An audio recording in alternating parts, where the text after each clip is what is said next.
Bawumia fan club.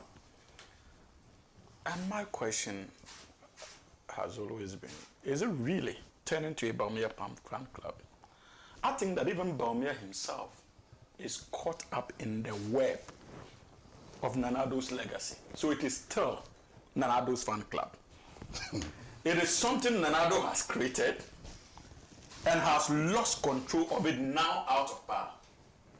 So, but that culture still persists.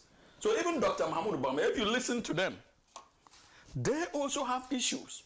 They are also complaining. I know as a matter of fact that the first national vice chairman who is supposed to be acting is a Kennedy person, right, Kwesi? He follows Kennedy Agyapong around campaign. Their first national vice chairman. Obuti, yes. He is with them. He's not come out to say. He is with you people. He follows. So you see, you see, it is actually the Nana Addo culture, legacy that is taking shape. Unfortunately, Dr. Mahamudu Bawumia cannot distance himself from it because he was the able lieutenant as far as that particular culture was concerned, whether consciously or unconsciously. So even if he takes over and his word becomes law, it will be the tradition we spoke about, that they use 16 years, 8 years in opposition and 8 years in government to carve out of the New Patriotic Party. So it's a Nana Addo disease. It's cancerous and it's still persistent. Now, to the issue of Ken Ofori-Atta.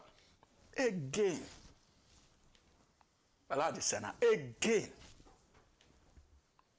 Look, on daily basis, we are reminded of the atrocities of Nana Addo Dankwa Akufo-Addo. We are reminded.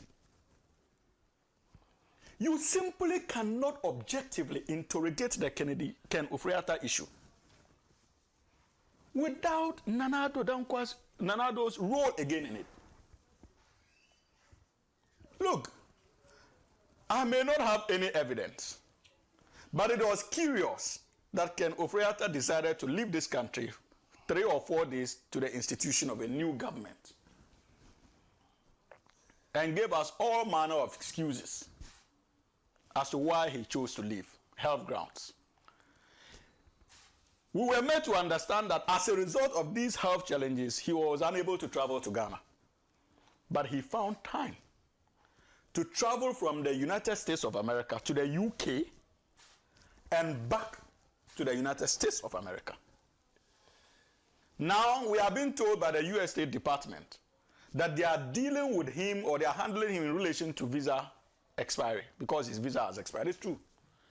Those of us who are fortunate enough to be able to travel around, at least to experience other people's culture, we know that mostly when you are given even a 2-year visa, there are restrictions on it, both in the United States and there was in the United Kingdom, where you are only accepted to enter for a 6-month period.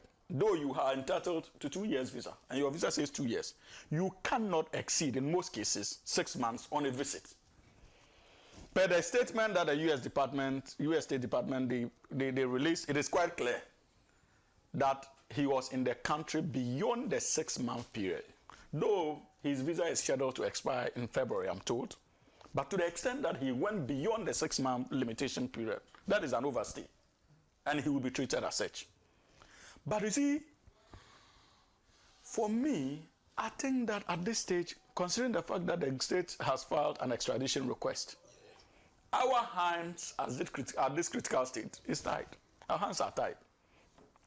Let us allow the United States authorities to use their internal measures to deal with Ken Ofori-Atta, especially in relation to the issue of the visa immigration challenges he's facing. If at any point in time they feel the courts have given them the right to deport him, we would gladly welcome him. But there's one critical aspect of the Ken story that we are not paying attention to, and that still dovetails into the havoc Nana Addo Dankwa Akufo-Addo and this fake MPP has caused this republic. And that has to do with the international reputation of Ghana. Alhaji Sena, you would agree with me that before this debacle, Ghana was being branded as an example of democratic success as far as Africa is concerned. Indeed, international organizations use Ghana as a reference point when it comes to democratic success. Our institutions is a model or constitute a model for many of our brothers and sisters in Africa to even come to learn from. But because of Ken Ofori-Atta's own parochial desires, in line with the NPP new tradition of parochialism and personal interest, he thought it prudent, after jettisoning our economy in the last 8 years, collapsing banks that ought not to have been collapsed, killing businesses that ought to be supported to grow, using the very law that he is today against. Suddenly, this gentleman has flown out of the country, and he's telling all of us, including the international community, that the perceptions you have about Ghana being a working democracy with respect for the rule of law is a sham. And that refrain from using Ghana as a model of reference when it comes to democratic governance. I have served as finance minister in that country, and I can assure you that that country is a sham.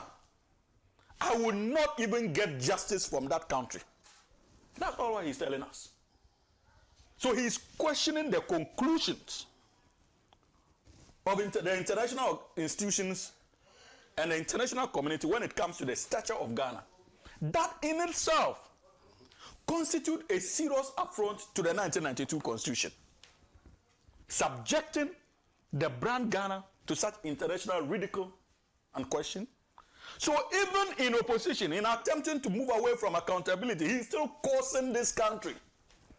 We are talking about a finance minister who, for the first time, because of his economic policies, led to a situation where the international creditor community decided to block Ghana out of the markets. Only God knows the international embarrassment this country suffered as a result of those junk ratings because of his policies. And today in opposition, Senna, that trajectory is still continuing. So if President Kufuor and the likes, like Uncle Kwesi Pratt indicated, are still concerned about the image Ghana, then they all must begin to speak out. They must put pressure to bear, they must bring pressure to bear on Ken Ofori-Atta. And if there's any good in Nana Addo Dankwa Akufo-Addo, this is the time for him to demonstrate it by ensuring that they all add their voices in getting that gentleman back to this country to face accountability, just as he subjected many owners of bank institutions to the law. He himself must come. After all, his colleagues are before our law courts.